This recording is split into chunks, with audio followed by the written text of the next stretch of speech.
Gracias, pastor, por sus enseñanzas de la palabra de Dios. Le escribo desde Argentina y me encanta cómo usted explica la palabra. Que el Señor lo bendiga. Muy buenos días, el Señor los bendiga. Hermosa predica eficaz en mi vida que despierta el alma y llena mi espíritu. Dios lo siga usando como instrumento, le dé sabiduría cada día y le dé salud. Bendiciones, hermano, siempre escucho sus mensajes. Saludis desde Venezuela. Mil bendiciones y un fuerte abrazo. No es un libro, sino que es un conjunto, una colección de libros, y como un gran puzzle, como un gran rompecabezas, tienes que tener todas las piezas, porque una pieza no hace el puzzle, pero muchas piezas, cada una en su sitio, te permite ver después el paisaje o la visión completa. El libro del Apocalipsis no es un libro que se escribió para asustar a nadie. Ha habido gente que a veces me ha dicho, uy, es que a mí me da miedo leer ese libro. Pero es que el objetivo de Juan, el objetivo del Señor, cuando escribió el libro del Apocalipsis, no era asustar a nadie, al contrario, era animar a la gente, era proporcionarle una información fidedigna y correcta acerca de lo que va a ocurrir en los últimos tiempos. Lo que pasa es que el lenguaje del libro del Apocalipsis no es un lenguaje que es fácil de conocer o de usar o de interpretar, porque no es un lenguaje normal que utilizamos cotidianamente, sino está cargado de simbolismos, de tipos, de antitipos, de colores, etcétera, etcétera, y en un lenguaje alegórico. Pero todo eso tiene una razón de ser. Dije el jueves en la introducción de este libro que el autor del libro es Juan, el hombre del Nuevo Testamento que más cerca vivió del Señor Jesucristo. El discípulo amado, un hombre que escribió un evangelio extraordinario que lleva su nombre, y también tenemos 3 cartas, primera, segunda y tercera de Juan, y además tenemos el famoso libro del Apocalipsis. Cuando él está en la isla de Patmos, desterrado, como él bien dice, por causa del testimonio, por causa de la palabra del Señor, dice la Biblia que el Señor se le presentó. Pero se le presentó de una forma, se le presentó de una manera que él nunca había visto así al Señor. Yo quiero que sepan que, por ejemplo, en el Evangelio según San Juan, Juan describe de 7 formas diferentes al Señor Jesucristo. Sin embargo, la forma como él lo ve, la presentación de Cristo en el capítulo 1 del Apocalipsis para Juan es única. Bueno, lo dejó, dice, casi sin palabras. Dice, cuando le vi, caí como muerto a sus pies. Y dice que el Señor puso su diestra sobre mí y me dijo, no temas, yo soy el primero, yo soy el último. Escribe las cosas que has visto, las que son y las que sucederán en el futuro, y envíalo a las 7 iglesias. Ahora, vamos a poner aquí en la pantalla un mapa para que ustedes vean dónde estaban hace 2000 años situadas estas 7 famosas iglesias del libro del Apocalipsis. La región que ocupaban estas 7 iglesias hoy en día está ocupado por el territorio o el país de Turquía, ¿vale? Algunos se preguntarán, ¿es que no había más iglesias en el siglo I? ¿Solamente existían estas 7? No, existían muchas más.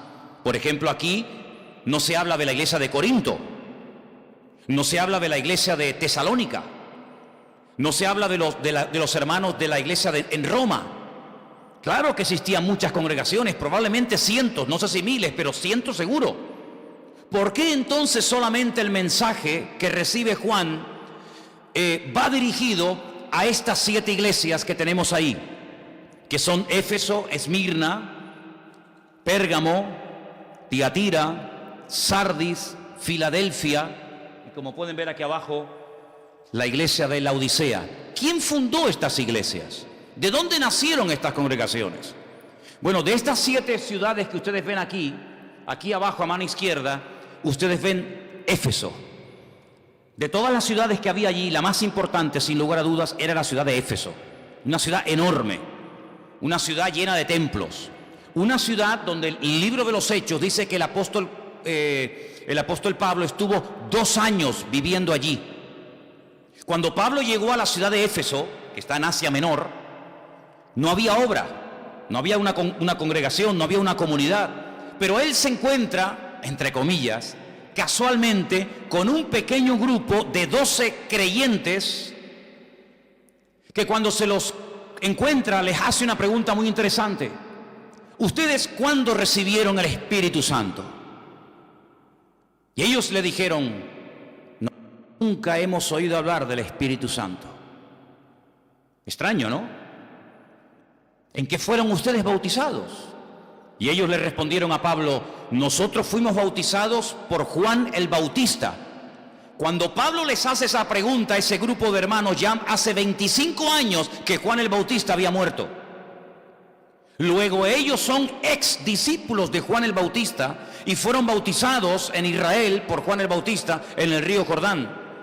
Y con ese pequeño grupo, doctrinalmente no muy fino que digamos, Pablo arranca y se queda allí 2 años trabajando. Recuerden que fue en aquella ciudad donde apedrearon a Pablo. Y dice que lo sacaron de la ciudad creyendo que ya lo habían matado. Y algunos comentaristas dicen que probablemente el Señor lo resucitó, porque para echarlo fuera de la ciudad, los que lo habían apedreado, es porque creían que ya lo habían matado. En esa ciudad dice el apóstol Pablo que él llegó a pelear contra fieras. Probablemente estuvo en la arena de algún circo romano peleando contra fieras salvajes. En esa ciudad fue donde por poco, tienen que cerrar el templo más grande de la ciudad, el templo de la diosa Diana de los Efesios, o Afrodita, como también se le llamaba en aquellos tiempos en otras partes del mundo. Así que Pablo estuvo en aquel lugar y algunos creen que de la iglesia de Éfeso, esta que tienen aquí abajo a mano izquierda, él o obreros preparados por él salieron a esas otras ciudades que ustedes pueden ver ahí, pero digamos que la iglesia madre fue la iglesia de Éfeso, pastoreada por el apóstol Pablo, y de ahí, repito, salieron obreros que abrieron otras congregaciones. Así que directa o indirectamente, estas iglesias fueron fundadas por el ministerio del apóstol Pablo. A esas 7 iglesias, dice la Biblia que Juan les tiene que escribir un mensaje a cada una de ellas. El jueves vimos el capítulo 1 y el capítulo 2, la introducción. Juan está en Patmos, desterrado en el día del Señor. Hago un pequeño paréntesis aquí, porque con esto de que la gente nos ve y con esto de que la gente nos sigue en Facebook y en la página web, pues a veces recibimos, a veces no, la mayoría de las veces recibimos centenares, a veces miles de mensajes. Y hay una persona que me ha escrito diciendo que ¿por qué cuando el jueves dije que Juan estaba en el Espíritu en el día del Señor, por qué no hablé acerca de lo que era el día del Señor? Y bueno, hago un pequeño paréntesis. El libro del Apocalipsis, el énfasis no está tanto en el día del Señor, sino en el Señor del día. El objetivo del Apocalipsis no es exaltar el día del Señor, que esa persona quiere que yo diga que es el sábado, porque lo es, el día del Señor es el Shabbat, no lo ha sustituido ningún otro día. Pero no hablé precisamente de eso, porque el libro del Apocalipsis es una revelación no del día del Señor, sino es una revelación de Jesucristo, y al que damos honra y gloria no es al día del Señor, sino al Señor del día. Simplemente por eso, pero no porque no quería decirlo, sino todo lo contrario, no tengo por qué evitarlo. A esas 7 iglesias hay que mandarles un mensaje. Cada mensaje que manda Juan a una de estas 7 iglesias es diferente. Usted lee el mensaje a la iglesia de Éfeso y no tiene nada que ver con el mensaje que el Señor manda a la iglesia de la Odisea. Usted lee o estudia el mensaje a la iglesia de Pérgamo y no tiene nada que ver con lo que el Señor le dice a la iglesia de Tiatira o a cualquier otra. Porque cada iglesia tenía sus necesidades, cada iglesia tenía que recibir una palabra específica, y por eso es muy importante que nosotros, cuando leamos estos capítulos de las 7 iglesias del Apocalipsis, nos demos cuenta de que estas iglesias existían realmente, pero también representan en cierto sentido la trayectoria y el desarrollo de la iglesia a nivel general a lo largo de la historia. Seamos sinceros, la iglesia del siglo XXI se parece muy poco a la iglesia del siglo I. Creemos en el mismo Dios, por supuesto. Tenemos el mismo Señor, por supuesto. Tenemos la misma Biblia, por supuesto. Pero el nivel de espiritualidad, de compromiso, de sacrificio, de santidad, etcétera, etcétera, de los cristianos a nivel general del siglo XXI, pues se parece muy poco al estilo de vida de los cristianos de los primeros siglos del cristianismo, evidentemente. Por eso cuando usted lee el último mensaje a la iglesia de la Odisea, tú te encuentras una iglesia tibia. Y el Señor le dice, pues me hubiera gustado que fuerais fríos o calientes, pero la tibieza como que no le agrada al Señor. La tibieza dice que al Señor le produce náuseas. Dice, al que es tibio, lo vomitaré de mi boca. Eso es lo que dice el libro de Apocalipsis en el capítulo 4, cuando leemos el mensaje del Señor a la iglesia de la Odisea. Sin embargo, cuando leéis el primer mensaje, que es a la iglesia de Éfeso, encontráis que es una iglesia luchadora, con un discernimiento espiritual tremenda, visitada supuestamente por algunos apóstoles que dice que al final ni eran apóstoles ni eran nada. Yo les hablé no hace mucho tiempo de un código, de un libro que se utilizó durante siglos por los cristianos de aquellos tiempos, que hoy en día pues ya no es necesario, pero en aquellos tiempos en los que se estaba escribiendo la Biblia, había un libro, había un código que se llamaba la Didaqué. Y la Didaqué era un libro donde los pastores, donde los evangelistas, donde los apóstoles de la época, pues iban poniendo una serie de normas para que en las iglesias hubiera un mínimo y se supiera un poco, pues probar quién era verdadero y quién era un predicador falso. No tenían la Biblia completa como nosotros, no la tenían. Tenían a lo mejor partes o una carta que Pablo, Pedro, Santiago, Juan les había escrito, pero no tenían los cristianos del siglo I toda la Biblia. Entonces, ¿cómo probaban a los supuestos apóstoles? Pues tenían un libro llamado la Didaqué, donde se establecían una serie de normas. Y por ejemplo, a los evangelistas itinerantes, a los predicadores itinerantes que iban de ciudad en ciudad predicando las buenas nuevas del evangelio, en la Didaqué, en dicho libro, que lo tenían las congregaciones de la época, se decía que cuando una persona llegaba de visita a una congregación y estaba más de 3 días, y él decía que era un predicador o un apóstol, si estaba más de 3 días, hay que dudar de esa persona, porque una persona llamada por el Señor para predicar el evangelio no puede estar días y días y días parado sin hacer nada. Fíjate tú el listón como lo ponían. Pero lo descartaban automáticamente cuando pedía dinero. Si pedía dinero esa supuesta persona llamada evangelista, apóstol o lo que fuera, automáticamente decían, uy, si este viene pidiendo dinero, cuidado con este es un falso apóstol. Hoy en día tenemos otro patrón, hoy en día tenemos la visión global de la Biblia, pero en aquellos tiempos había que andar con mucha cautela, porque el cristianismo estaba de moda. No es como hoy en día, que la gente pues ya, en aquellos tiempos, la moda era hacerse cristiano. Muchos se hacían cristianos por la moda, arrastrados, y se bautizaban por la moda, y se congregaban por la moda, porque era la moda de la época hacerse cristianos, ¿verdad? Parece mentira, pero así era. Y cuando el apóstol Juan recibe este mensaje, os dais cuenta de que él recibe 7 mensajes diferentes. Por ejemplo, vamos a lanzar una pincelada, vamos a poner ahí otra proyección para que lo podáis ver. Por ejemplo, la primera iglesia, la iglesia de Éfeso, que probablemente era la iglesia más grande, la iglesia más numerosa. Hay algunos escritos seculares que dicen que esa iglesia llegó a tener más de 500.000 de personas. Más de 500.000 de personas. La iglesia más grande del mundo se encuentra en Seúl, Corea, tiene más de 1,5 millones de personas. Pero en aquellos tiempos tener una congregación de 500.000 de cristianos era algo increíble.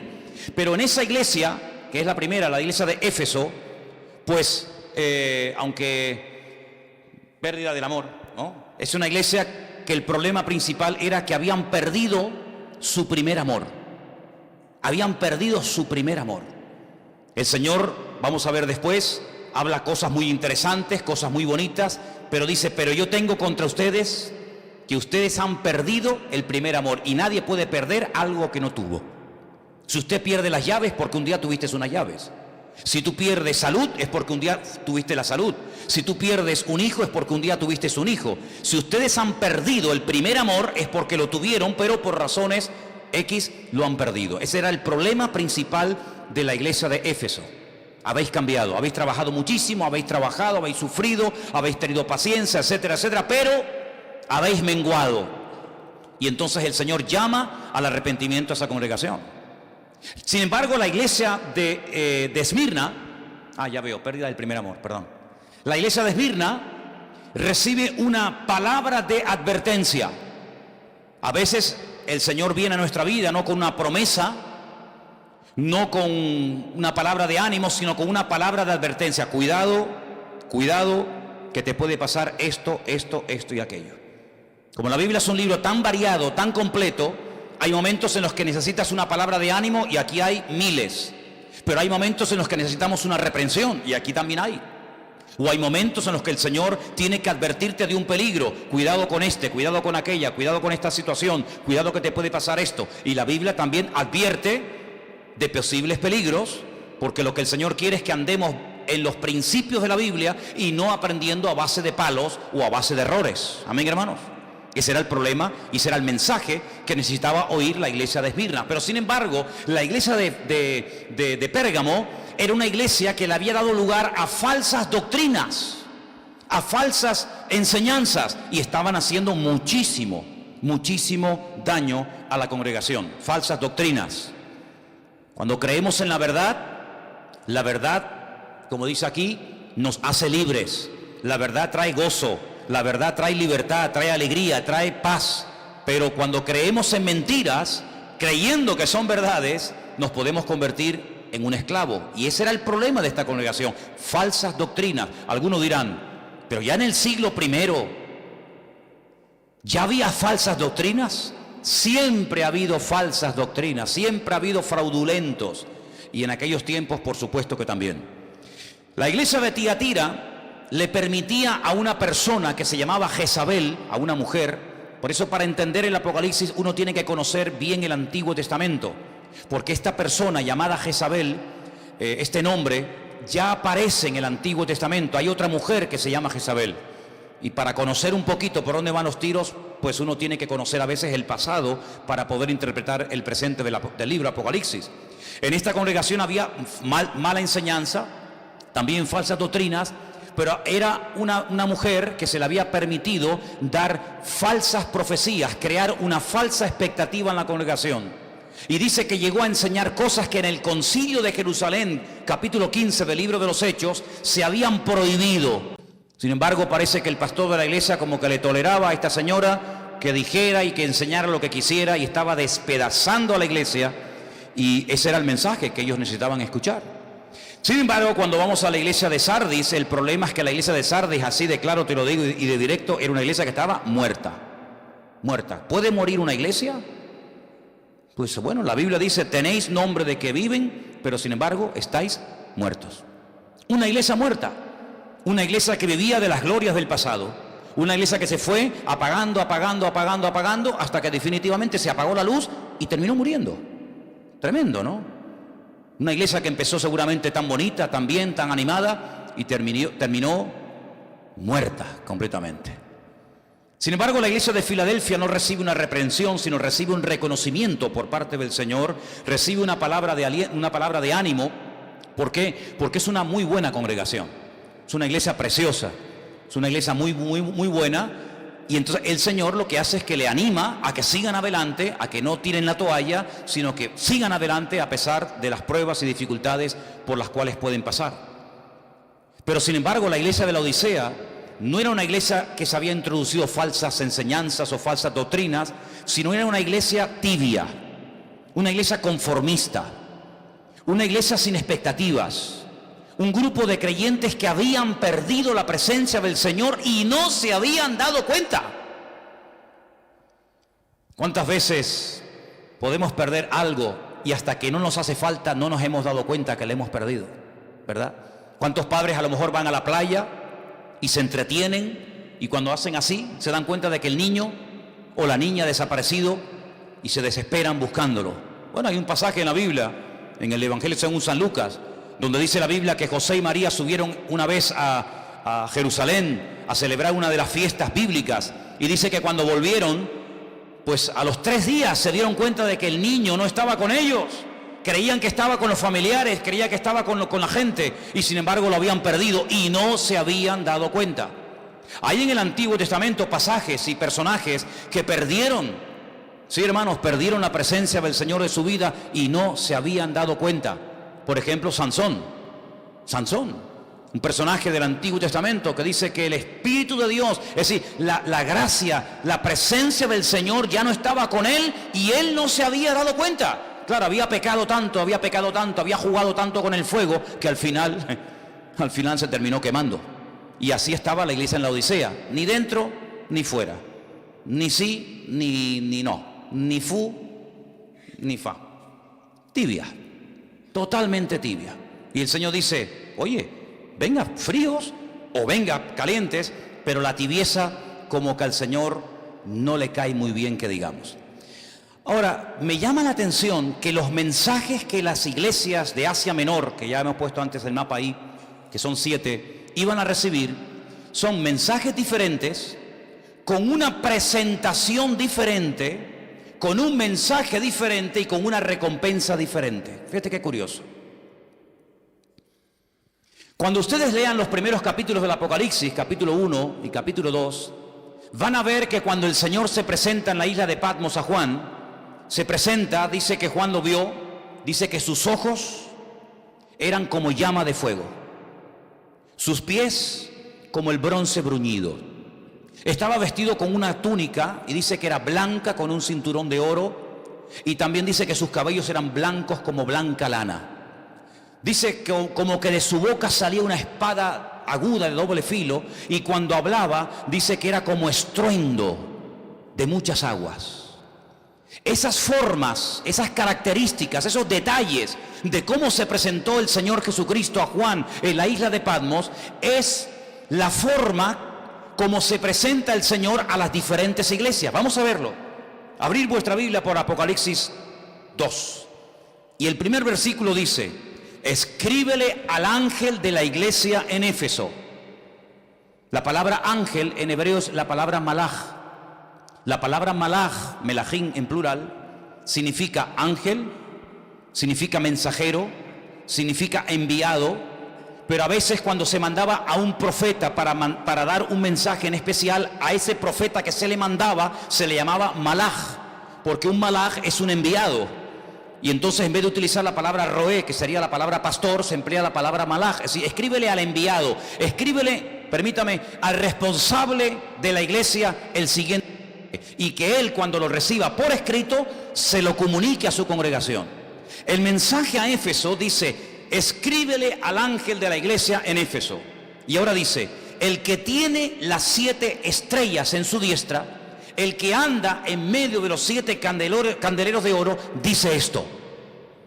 Si ustedes van, por ejemplo, al 1.20, vamos ahí, 1.20, ahí aparece el Señor con 7 estrellas en su diestra y paseándose en medio de 7 candeleros de oro, de 7 menorás, de 7 candelabros. Pero no describe toda la forma como se aparece el Señor a Juan, sino simplemente la presentación dice, vuelvo a repetir, el que tiene las 7 estrellas en su diestra y el que anda en medio de los 7 candeleros de oro, punto. No dice nada más. No habla de los pies, no habla de la ropa, no habla del cinto de oro, no habla del cabello, no habla de la espada aguda de doble filo, no habla de la voz como estruendo de muchas aguas. No, solamente menciona una parte de la visión general del Señor. Pero fíjate cuando le habla a la iglesia de Esmirna, 2, versículo 8. Escríbele al ángel de la iglesia en Esmirna. Fíjate cómo es diferente. El primero y el postrero, el que estuvo muerto y vivió, dice esto. ¿Te das cuenta cómo la presentación a la iglesia de Éfeso es completamente diferente a la presentación que el Señor hace a la iglesia de Esmirna? Completamente. Es el mismo Señor, pero presentándose, dándose a conocer a la iglesia de una forma diferente.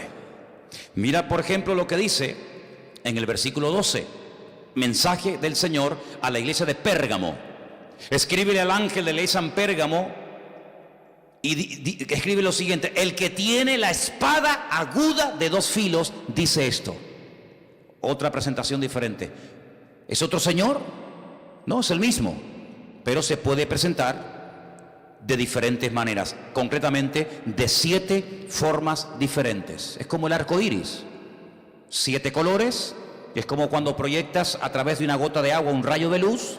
Es una gota de agua, pero cuando le pega el rayo de luz a la gota del agua, lo que hace es que se divide en 7 partes.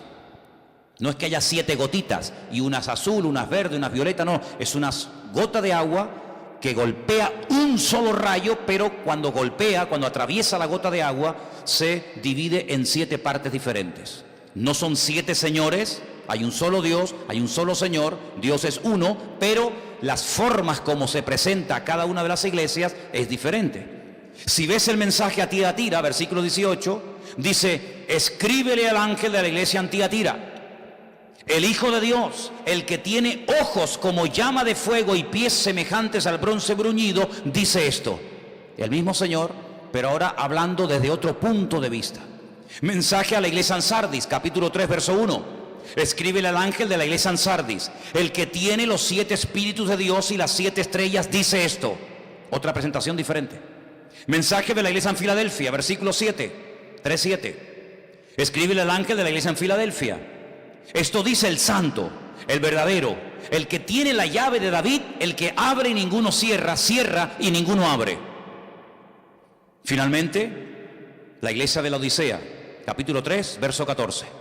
Escríbele al ángel de la iglesia en la Odisea: he aquí el amén, el testigo fiel y verdadero, el principio de la creación de Dios, dice esto. 7 formas diferentes del mismo Señor. Pero cuando recibió el mensaje a la iglesia de Éfeso, ellos leían, vamos a decir, desde el versículo 1 hasta el versículo 7. Los hermanos que recibieron el mensaje en Éfeso leyeron su parte, lo que les tocaba, lo que les correspondía a ellos. Pero los hermanos de la iglesia de la otra ciudad, los que estaban en la Odisea o en Tarsis, los que estaban en otra ciudad, cada iglesia recibía su mensaje. Es decir, nosotros en esta noche, escuchen bien, hermano, esto es increíble. Nosotros en esta noche tenemos una visión global, completa del Señor Jesucristo, porque tenemos el mensaje de las 7 iglesias aquí en un solo libro. Pero los hermanos de la iglesia de Éfeso, que no tenían todo el libro del Apocalipsis, ni tenían todo el Nuevo Testamento, ni tenían toda la Biblia, porque eso fue siglos más tarde, tenían una visión parcial del Señor. Los hermanos de la iglesia de Esmirna, o los hermanos de la iglesia en cualquier otra parte, ellos tenían una parte, una visión sesgada. Pero nosotros en esta tarde tenemos toda la información y sabemos absolutamente todo, porque toda la revelación la tenemos completa en la palabra de Dios. ¿Qué quiere decir eso? Que para conocer más del Señor, los hermanos que vivían en la Odisea, los hermanos de la Odisea tenían, para conocer más del Señor, tenían que visitar y tener comunión y relación con los hermanos de Esmirna. Y los hermanos de Esmirna, para conocer más del Señor, tenían que visitar o hablar con el pastor o con los hermanos de la iglesia en Pérgamo. Y los de Pérgamo, comunión con los de Éfeso. Y los de Éfeso, comunión con los de otra ciudad. ¿Para qué? Para poder tener entre todos las 7 presentaciones diferentes del Señor, las 7 piezas que juntas completan un puzzle completo, como es el capítulo 1 del Apocalipsis. En otras palabras, ninguna congregación, ningún creyente jamás no podrá llegar nunca a un punto en su vida en el que diga: yo no necesito de nadie. Lo tenemos todo. Ese fue el gran y gravísimo error de la iglesia de la Odisea. Vamos a ir picoteando algunos textos para ir confirmando lo que digo. En la iglesia de la Odisea, en el capítulo 3, dice en el versículo 17, así hablaba la gente, así hablaban ellos: yo soy rico. Eso decía la gente en la iglesia: yo soy rico, me he enriquecido. ¿Y ahora qué dice en tu Biblia? De ninguna cosa tengo necesidad. De ninguna cosa tienes necesidad. Y el Señor le dice: y tú no sabes que eres un desventurado, miserable, pobre, ciego y desnudo. Ellos conocían la parte del Señor que se había presentado a ellos como el amén, el testigo fiel y verdadero, el principio de la creación, pero nada más. ¿Cómo podían decir nuestros hermanos en aquel tiempo de la iglesia de la Odisea, donde todo estaba empezando, donde había otras iglesias igual o más bendecidos que ellos, que también Dios y el Señor había derramado su gracia entre esas congregaciones? ¿Cómo podían ellos tener esta arrogancia esta soberbia de decir no necesitamos de nada. Pero hermanos, aunque parezca mentira, esta actitud no solamente a nivel personal se puede tener, aunque no hay que tenerla, y en algunas congregaciones y en algunas denominaciones se tiene, como menospreciando a otros porque nosotros somos los mejores, los que mejor hacemos esto, los que mejor tenemos no sé qué, y menospreciamos a los demás cuando la Biblia nos enseña que la iglesia tiene que tener una visión general y global de cuerpo, y que cada iglesia forma parte de ese cuerpo, somos miembros los unos de los otros, pero ni los pies, dice Pablo, le pueden decir a la mano, no te necesito, ni las manos le pueden decir a los pies, no te necesito. ¿Qué son más importantes? ¿Los oídos, la boca, el corazón, los pulmones, los ojos? ¿Qué es más importante? Todo es importante. ¿Cuántos dicen amén? Todo es importante. Cuando usted tenga que coger algo con la mano, se va a dar cuenta que si no las tiene, es muy difícil coger cosas con otras partes del cuerpo. Sí, hay gente que con los pies hace maravilla y pintan cuadros, y he visto gente en internet que con los pies tocan la guitarra mejor que los que tenemos manos. Sí, pero son las excepciones. Y cuando usted tenga que ver algo, aunque tenga el mejor oído del mundo y usted lo oiga todo, hasta una mosca volar, cuando usted tenga que ver algo, su oído finísimo no le va a ayudar para ver, porque el oído ha sido creado y diseñado por el Señor para oír, no para ver. Pero cuando usted tenga que hablar y comunicar un mensaje o transmitir una idea o pedir algo, aunque usted tenga una vista de lince y no tenga falta de vista ni de cerca ni de lejos, y vea a 1 kilómetro de distancia, hermano, una hormiga en la cabeza de alguien, cuando usted tenga que compartir algo y decir algo, no le va a servir de nada su vista de lince, porque el ojo no ha sido diseñado para hablar, sino para oír. Y Dios lo ha hecho así de tal manera que aprendamos a tener una interdependencia y a necesitarnos los unos de los otros. ¿Cuántos dicen amén? Fijaros en esta tarde los que estaban aquí arriba. No todos hacían y tocaban el mismo instrumento. Cada uno tocaba el suyo, cada uno hacía su parte, y entre todos pudimos juntos tener un tiempo de alabanza y de oración. ¿Quién es el más importante? Ninguno es el más importante. Todos son importantes, todos son necesarios, todos necesitan el uno del otro. Y cuando hay armonía hay bendición, pero cuando hay pelea y cuando hay competición, la bendición de Dios se marcha. ¿Cuántos dicen amén? Y hemos llegado a un punto en el que los únicos, y lo digo con toda sinceridad, los únicos que tenemos la autoridad y debemos de hacerlo, de enseñarle y decirle al mundo que nosotros, a pesar de diferentes países, diferentes trasfondos culturales o sociales, diferentes razas, etcétera, etcétera, podemos convivir y llevarnos bien entre nosotros. ¿Cuántos dicen amén? Mirad los partidos políticos, miradlos. No saben llevarse bien, no son capaces de unirse por un bien común, sino yo quiero esto, y si no, no te apoyo. ¿Podríamos decirle eso a un hermano? Si no cantas como yo digo, si no aplaudas y danzas como yo digo, si no haces las cosas como yo digo, no te amo y no eres mi hermano en Cristo. ¿Podemos decir eso? No. Es más, la Biblia dice que a veces los miembros que aparentemente parecen menos débiles o menos necesarios, a la hora de la verdad, resulta que pueden llegar a ser los más necesarios si necesitamos de ellos. Dentro de nuestro oído tenemos, como he dicho muchas veces, un pequeño hueso que es la mitad de la uña del dedo meñique. Aquí lo tenemos, aquí adentro. Y luego tenemos un hueso que es enorme, que es el más largo del cuerpo humano, el fémur. Si pusiéramos un fémur encima de una mesa y pusiéramos ese huesecito encima de una mesa, diríamos, fíjate tú, ¿para qué quiero yo esta? Vete para allá. Cuando quieres caminar, el huesecito pequeño no te sirve. Pero cuando quieres oír, el fémur, que es tan grande y tan importante, no te sirve para nada. ¿Cuál es el más importante? ¿El chiquitito o el grande? ¿El fémur o el otro?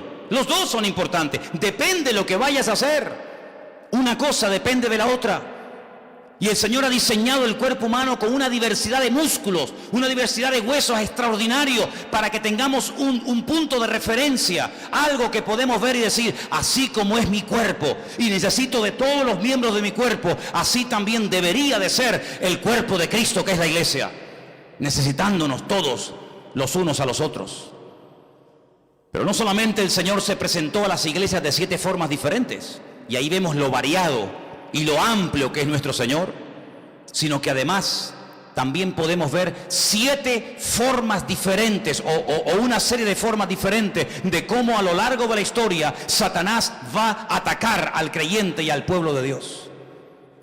Ha habido momentos en la historia en los que las falsas doctrinas, las falsas enseñanzas han hecho estragos en muchos que se llamaron cristianos. De hecho, no sé si saben, pero la mayoría de las sectas que existen hoy en día, las personas fundadoras de muchas de las sectas más famosas que conocemos todos hoy en día y otras que ya no existen, que tuvieron su momento de gloria a lo largo de la historia, fueron personas que en un momento tuvieron, digamos, una aproximación o una relación o un contacto con la verdad, pero que se apartaron de la verdad, escuchando historias raras y extrañas. Y yo siempre he dicho que es mucho más fácil y correcto creer lo que dice la Biblia que lo que la Biblia no dice. Hay gente que se hace preguntas acerca de lo que la Biblia no dice, cuando tenemos suficiente material en la Biblia como para preguntarnos: Señor, ¿me puedes explicar lo que dice tu palabra? La Biblia no es un libro que se escribió para calmar la curiosidad de los curiosos, no. La Biblia se escribió para ayudar y fortalecer y animar a aquellos que creen en el Señor, le aman y quieren servirle y honrarle a través de su vida. Claro que hay muchas cosas que la Biblia no dice, pero si el Señor no lo reveló en su palabra, ¿para qué perder el tiempo en cosas que la Biblia no dice, en vez de invertir nuestro tiempo y nuestra energía en cosas que la Biblia quiere que todos sepamos?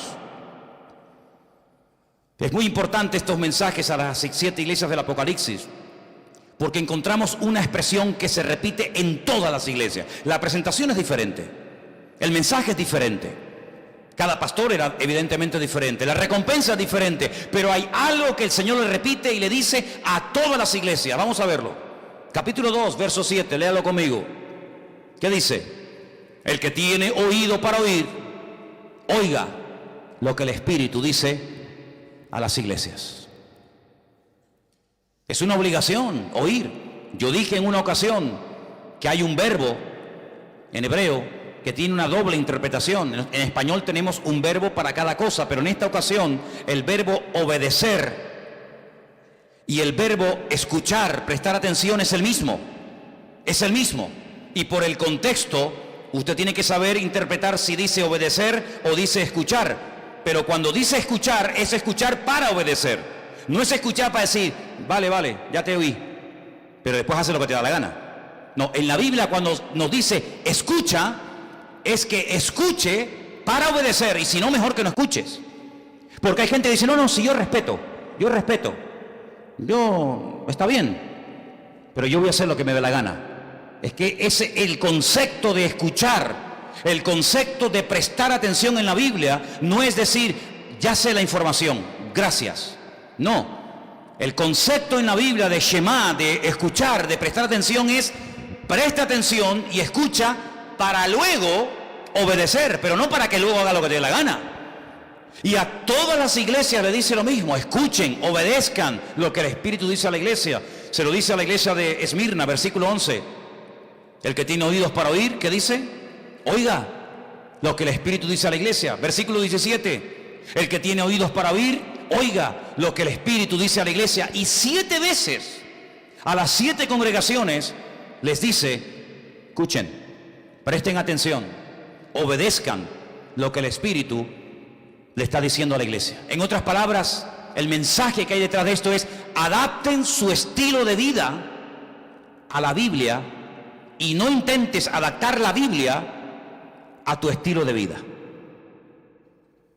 Hay gente que utiliza la Biblia para justificar ciertas y determinadas posturas o creencias que tiene en la vida. Por ejemplo, si un hombre tiene 2 mujeres, le es infiel a la suya, tiene 2, y él dice: momento, la Biblia dice que David y Salomón tuvieron un montón de mujeres. Sí, es verdad, lo dice, pero ¿significa que porque David o Salomón tuvieron muchas mujeres, significa eso que a ti te permite la Biblia tener un montón de mujeres? Pregúntale a tu mujer a ver qué opina.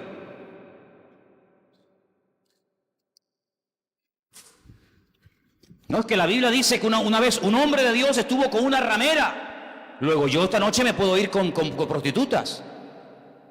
Pero vamos a ver, en la Biblia hay ejemplos a imitar y ejemplos a no imitar. Y la excepción no confirma la regla.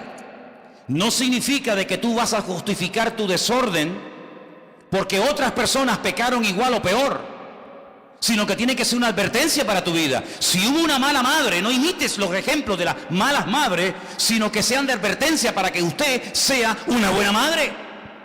Si hubo un hijo pródigo, no imites al hijo pródigo, imita a los hijos obedientes y sometidos al plan de Dios.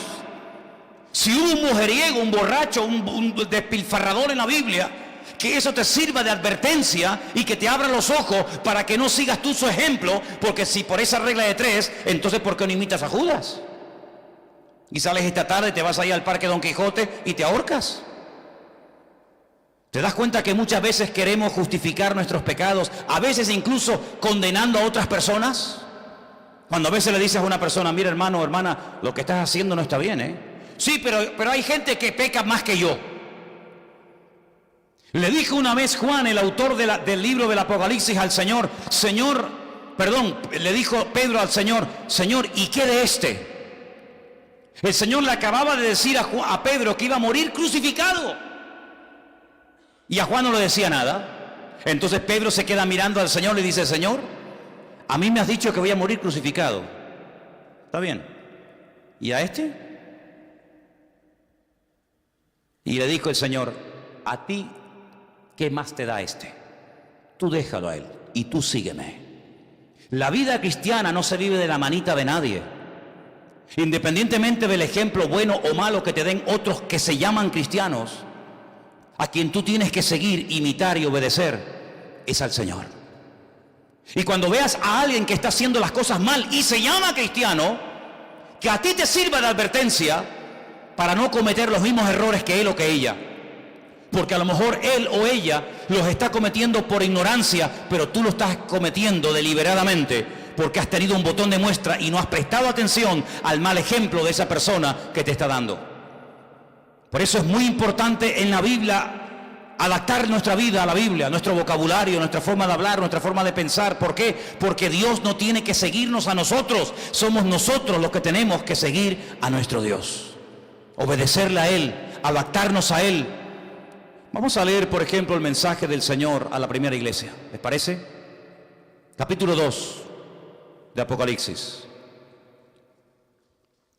Ya hemos leído el versículo 1, por lo tanto vamos al 2. Yo conozco tus obras y tu arduo trabajo y paciencia. Qué bien, ¿no? Una iglesia trabajadora, con obras. ¿Por qué no dice la Biblia que la fe sin obras es muerta? Esta iglesia no estaba muerta, tenía obras. Yo conozco tus obras, tu arduo trabajo, tu paciencia, que no puedes soportar a los malos, y has probado a los que se dicen ser apóstoles y no lo son, y los has hallado mentirosos. A veces somos tremendamente intolerantes y exigentes con los demás y tremendamente liberales con nosotros mismos. A veces exigimos a la gente puntualidad, a veces exigimos a la gente santidad, a veces exigimos a la gente testimonio. Y yo creo que si fuéramos más exigentes con nosotros mismos de lo que a veces somos con los demás, probablemente nuestra vida estaría a otro nivel espiritual. A veces estamos demasiado pendientes de lo que hace fulanito, de lo que hace menganito, de cómo tiene que vivir el hijo del pastor, la mujer del pastor, el diácono, el anciano, la hermana tal, la hermana cual, y somos muy pendientes de lo que otros hacen mal o hacen bien o no hacen o sí hacen. Pero esa no es la vida de un verdadero discípulo de Cristo. Esa no es la actitud de una persona que quiere crecer y avanzar en los caminos del Señor. Lo que tienes que preguntarte es más a ti mismo cada mañana: ¿estoy yo realmente siendo lo que pido a otras personas que hagan? Porque es muy fácil que un padre le diga a su hijo que no diga palabrotas, pero tú las dices. Es muy fácil decirle a los hijos que esto no se hace o hay que hacer esto, pero tú eres un botón de muestra de lo que le estás pidiendo a los demás. Pues dice aquí, ustedes habéis probado a los que se dicen ser apóstoles, no pueden soportar a los malos, se sienten fatal cuando ven a alguien que ellos consideran malo.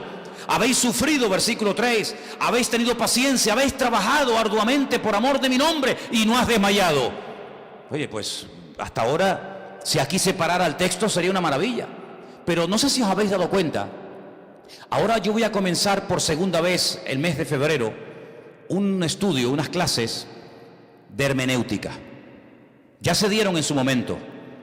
Animo a todos los que no han hecho el curso que lo hagan. De hecho, tengo una lista de personas que quiero que hagan este curso. Hay hermanos que ya han hecho la hermenéutica, que es la correcta interpretación de los textos bíblicos. Y una de las reglas de oro de la hermenéutica, hay docenas de reglas, pero una de ellas dice que hay que prestar suma atención al tiempo en el que se encuentran los verbos. Y si habéis prestado atención a lo que yo he leído esta tarde, todo lo bueno que dice el Señor de la iglesia de Éfeso, todo está en tiempo pasado. ¿Sabéis que hay pasado, presente y futuro? Y le dice, habéis, ¿en qué tiempo está? Pasado. Habéis trabajado, habéis sufrido, habéis tenido paciencia, todo en el pasado perfecto. Pero tengo contra ti que has dejado tu primer amor. Es decir, el pasado, el currículum del pasado en tu vida es extraordinario. Pero nuestra relación con el Señor no tiene que estar basada en el pasado, sino en el presente. Porque si tú orabas y leías la Biblia y eras una persona espiritual que amabas y que servías al Señor, está estupendo. Pero es que ahora da pena verte. Ya no oras, ya no lees la Biblia, ya no te congregas, ya no buscas de Dios. Entonces, ¿de qué te sirve tener un currículum precioso pero del pasado, cuando tú no te has renovado, tú no has crecido en el Señor, tú te has quedado estancado? Y déjeme que le diga algo, cuando una persona se estanca y se frena en su crecimiento espiritual, no se queda estancada, es que va cada vez a peor. Porque en el Señor, créame, o te renuevas o mueres. Y la iglesia de Éfeso tenía unas características buenísimas que tenían que ver con su pasado, pero su presente. El Señor dice, pero ahora ustedes no me aman a mí tanto como al principio. ¿Qué es eso del primer amor? Ya lo hemos dicho en otras ocasiones. Hay gente que dice, yo a veces oigo a algunos hermanos de otras congregaciones, porque nosotros ya aquí, después de un tiempo, tenemos una forma de hablar y una forma de expresarnos diferentes, aunque les parezca mentira, a otros hermanos de otras congregaciones, porque es así, es así. Y a veces escucho hermanos que cuando hablan de este versículo dicen, bueno, el primer amor se refiere a cuando conocimos al Señor al principio, que llegábamos el primero a la iglesia y no queríamos irnos, y nos marchábamos el último y casi nos tenían que sacar a patadas de la iglesia porque no queríamos irnos. Y en una semana nos leímos toda la Biblia, o parte de la Biblia. Pero bueno, eso con el paso del tiempo se va como enfriando, ya uno se va como... Es como, me dicen, como cuando tú te enamoraste de tu mujer al principio, que tenía un lunar precioso en la mejilla y dices, qué lunar tan bonito tienes, mi amor. Y ahora dices, qué verruga más asquerosa tienes en esa cara, y te lo operas de una vez. Es como decir, lo bonito de una época como que ya forma parte del pasado y ahora casi es como una tragedia vivir con aquel hombre o con aquella mujer que todo lo que hacía te encantaba y te volvía loco y ahora resulta que todo te molesta.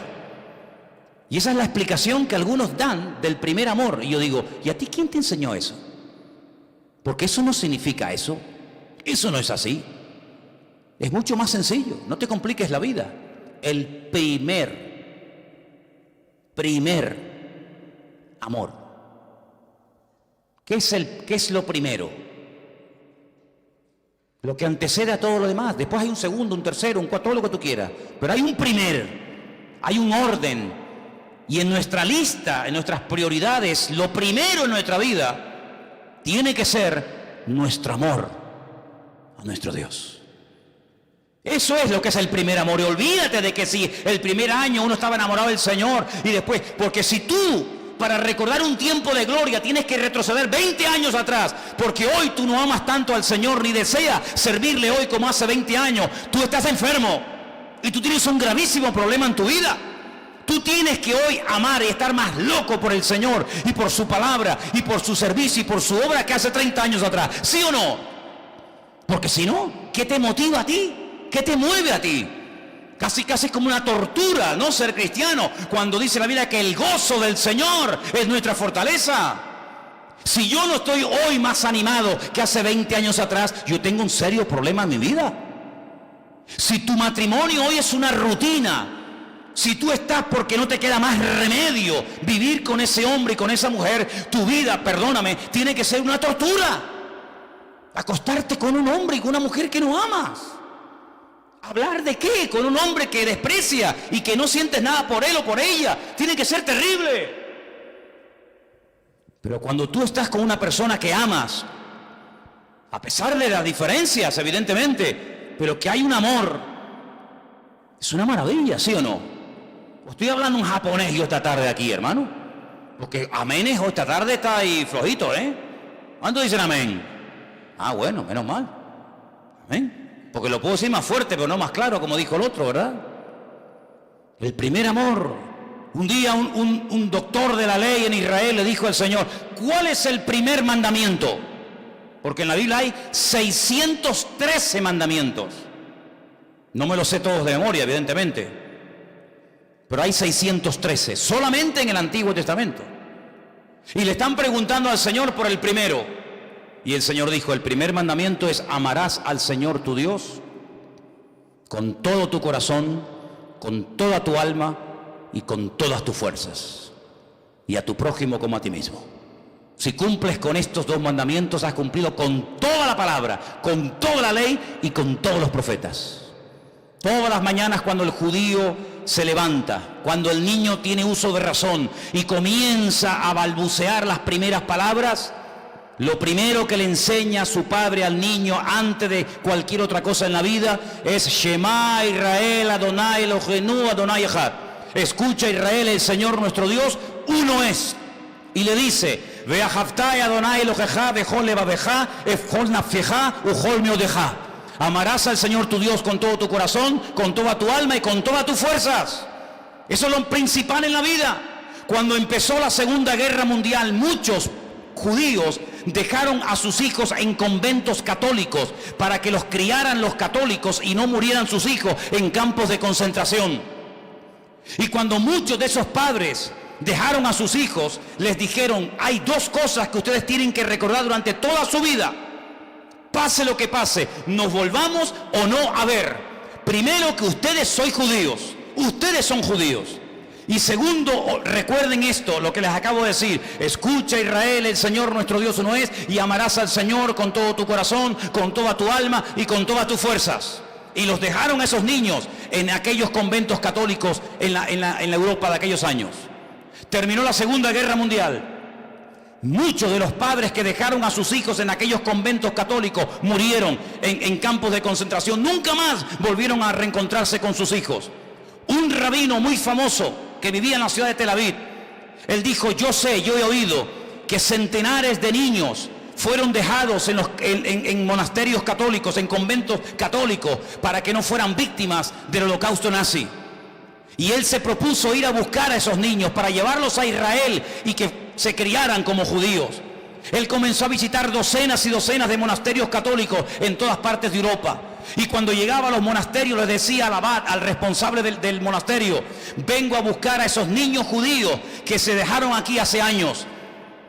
Y les decían, sí, pero ¿y ahora quiénes son esos niños? ¿Cómo sabemos quiénes son y quiénes no son? Y él dijo, yo voy a saber quiénes son esos niños. Y fue uno por uno y le decía a los niños, dime el Shema. Y los niños, algunos decían, no sé lo que me hablas, pero había centenares de niños que decían Shema Israel Adonai Eloheinu Adonai Echad. Este es uno de ellos. Este no, este sí, este también, este no. Porque les inculcan y le meten en los tuétanos de su cuerpo desde su más temprana edad que lo principal en la vida no es tener un buen coche ni una buena casa. Lo principal en la vida es amar a Dios con todo el corazón, con todo el alma y con todas las fuerzas. ¿Y saben cómo interpretan los judíos la palabra con todas las fuerzas? Con todos tus recursos, incluidos, lógicamente, también los económicos. Amados hermanos, el Señor confronta a esta iglesia con una triste realidad. ya no me amáis tanto como al principio. Hubo un tiempo en vuestra vida, hubo un tiempo en vuestras congregaciones, hubo un tiempo en mi relación con ustedes que yo era lo primero, pero ya no lo soy. Y esto es algo que me duele y lo tengo contra vosotros. Pero si hay algo que me impacta de estos 7 mensajes a las iglesias del Apocalipsis, es lo que les voy a decir ahora. Todas las situaciones por las cuales pase nuestra vida, absolutamente todas, hay suficiente material en la palabra de Dios para saber cómo solucionar dicho problema. Es decir, tal vez tu nombre no está en la Biblia, da igual, pero tu situación laboral, económica, espiritual, física, psicológica o de la índole que sea, tu situación actual se encuentra en la Biblia. Lo único que tienes que encontrarla. Tal vez le pasó lo que te está pasando a ti, a Abraham, a Moisés, a David, a Salomón o a un personaje menos conocido. Pero la Biblia nos da una visión global, de tal manera que yo cuando pase por un problema, primero nunca te creas la gran mentira, que lo que te está pasando a ti, nadie te entiende, porque lo que te está pasando a ti, a nadie le ha pasado más que a ti en toda la historia de la humanidad. Hay 7.000 y pico millones de habitantes en este planeta Tierra y no quiero que pienses jamás la gran mentira, el gran dardo envenenado del diablo, que lo que te está pasando a ti con tu marido, con tu hija, con tu economía, con tu cuerpo, con lo que sea, nadie te puede entender porque lo que te está pasando a ti, a nadie le está pasando. Dice el apóstol Pedro en una de sus cartas: hermanos queridos, no os sorprendáis, no se lleven las manos a la cabeza por el fuego de pruebas que os está viniendo encima. Dice, como si alguna cosa extraña os aconteciera. Quiero que sepáis, dice Pedro, que los mismos padecimientos que estáis pasando vosotros en este momento, otros hermanos nuestros en otras partes y latitudes del mundo también los están pasando. Por lo tanto, no te sientas solo, sola, incomprendido, porque tu problema, tu necesidad actual, ya en la Biblia a alguien le pasó con otro nombre, en otro lugar, en otra época. Pero ¿por qué el Señor reflejó en la Biblia, ¿por qué reflejó en la Biblia situaciones de crisis económicas, situaciones de persecución, situaciones de tristeza, situaciones de amargura, situaciones de infidelidad, situaciones de júbilo, de victoria? ¿Por qué en la Biblia hay tantas situaciones diferentes? Porque por la vida, queridos hermanos, pasaremos por todo tipo de dificultades y por todo tipo de experiencias. Habrá momentos en los que habrá tanta alegría y gozo y júbilo en tu vida que no vas a caber dentro de ti mismo. Pues ponte a leer los Salmos y te vas a dar cuenta de que todo lo que tú puedas experimentar, ya ha habido centenares de personas a lo largo de la historia que lo experimentaron y lo reflejaron y lo plasmaron por escrito en los Salmos. Pero también cuando estés triste, cuando estés pasando un problema difícil, vete al famoso libro de Lamentaciones y te vas a encontrar ahí a los profetas de Dios llorando y rasgándose las vestiduras por el dolor tan grande que el Señor permitió en aquel momento que pasaran. En otras palabras, en la Biblia se encuentra tu situación y en la Biblia se encuentra la respuesta y la solución a tu situación. ¿Cuántos dicen amén? Así que, ¿habéis dejado el primer amor? Bueno, pues ahora lo que tenéis que hacer es cerrar la iglesia, traspasar el local y para que monten un supermercado, un Mercadona o una tienda china, que seguro que si dejáis el local a la media hora los chinos ya lo van a alquilar, ya verás. Y aquí no ha pasado nada. No, esa no es la solución. La solución no está en esconder la cabeza. La solución la dice el Señor y dice en el versículo 5. Y estamos terminando porque ya llevo 1 hora predicando. Empecé a las 1:15 y son las 1:15. Recuerda, por tanto, ¿de dónde has caído? Esto es una caída, ¿eh?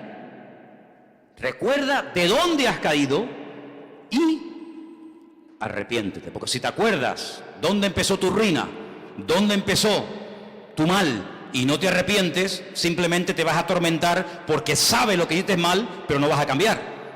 Y aquí la cuestión no está en que tú te sientas culpable, sino en que tú te hagas un examen a ti mismo y te arrepientes, que significa cambiar, haz las primeras obras, pues si no, esto es condicional, vendré pronto a ti, quitaré tu candelero de su lugar si no te hubieres arrepentido. En otras palabras, ustedes tuvieron un tiempo de gloria en el pasado. En el tiempo presente, ustedes no son ni la sombra de lo que erais. Habéis caído Os habéis enfriado, no me amáis tanto como al principio, pero esto se puede solucionar. Esto tiene remedio. Nuestro Dios es un Dios de esperanza, es un Dios de respuestas. ¿Cuántos dicen amén? No es un Dios que dice, la casa se está quemando. Bueno, salto por la ventana, no hay ventana. Bueno, salto por el balcón, lo han tapiado con hormigón, no puede salir. Salgo por el techo, no hay techo. Bueno, hago un agujero en el suelo, no se puede. Al final te la terminas quemando. No, el Señor dice, la casa se está quemando, pero si saltas por la ventana te puede salvar ahora mismo. En otras palabras, el Señor no te va a pasar la mano y decir, no pasa nada, no pasa nada. No, sí pasa. Pero si quieres que esto tenga remedio, si quieres volver a estar en victoria y con gozo y con libertad, yo te digo lo que tienes que hacer. Primero, comienza a pensar, ¿dónde comencé yo a ir de mal en peor? ¿Con quién me junté? ¿Cuál fue la primera vez que yo le abrí la puerta a aquello? Ya sé cómo fue. Fue aquella noche, fue aquella persona, fue en aquel lugar, después seguí, no sé qué, no sé cuál. Ya te acuerdas, ¿no? Bien. ¿Y ahora qué vas a hacer? Señor, me arrepiento. Me arrepiento de lo que he tardado en darte a ti una oportunidad cuando no me costó nada darle una oportunidad a la droga, al pecado, al vicio, al desorden. A veces nos abrimos más a lo malo que a lo bueno. Reconozco dónde fue el principio de mi ruina, pero yo me arrepiento. Yo quiero cambiar y quiero adaptar mi vida a la palabra, no la palabra adaptarla a mi vida. Si eso hacemos, usted saldrá de aquí en victoria, con el gozo del Señor y con la paz de Dios en tu corazón. Si tú no haces lo que el Señor te dice por amor a ti, pues te va a pasar lo que le pasó a aquel joven que dice la Biblia, que un día se le acercó al Señor y le dijo, Señor, vengo con una pregunta. ¿Qué tengo que hacer para tener la vida eterna? Y el Señor le dijo, muy fácil. En tu caso, el Señor estaba hablando a él, no a todos nosotros, es un caso particular. En tu caso, lo que tú tienes que hacer es primeramente guardar los mandamientos, cumplir con la palabra. Y le dice, Señor, yo con la palabra he cumplido toda mi vida, he guardado los mandamientos. Dice, está bien, pero en tu caso particular, reitero esto, tú deberías de vender todo lo que tienes, disolver tu patrimonio, dárselo a personas realmente necesitadas y convertirte en un discípulo mío. Más fácil imposible, ¿sí o no? Y dice que se marchó muy triste porque no quiso desprenderse de lo que tanto amaba. Quiere decir que cuando yo me convierta al Señor tengo que tirar todo lo que tengo, no, pero en el caso de este sí, porque en el caso tuyo, si tú quieres verdaderamente crecer y madurar, las condiciones las pone el que llama y no el que quiere ser llamado. Y en el caso tuyo hay una atadura en tu vida que es el materialismo, que te tiene atontado, perdido, y crees que porque cumples 4 mandamientos ya está, pero hay una insatisfacción en tu vida, porque la satisfacción no viene simplemente por hacer lo que tú crees que hay que hacer, sino por obedecer lo que yo te digo que tengas que obedecer.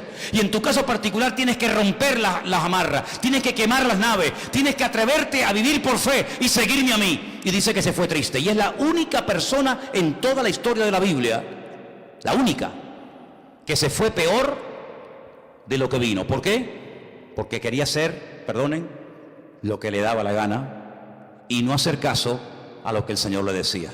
Hoy el Señor nos habla, hoy el Señor nos dice, ¿quieren caminar en victoria? ¿Quieren crecer? ¿Quieren madurar? Pues escuchen lo que el Espíritu dice a la iglesia. ¿Y cómo lo dice?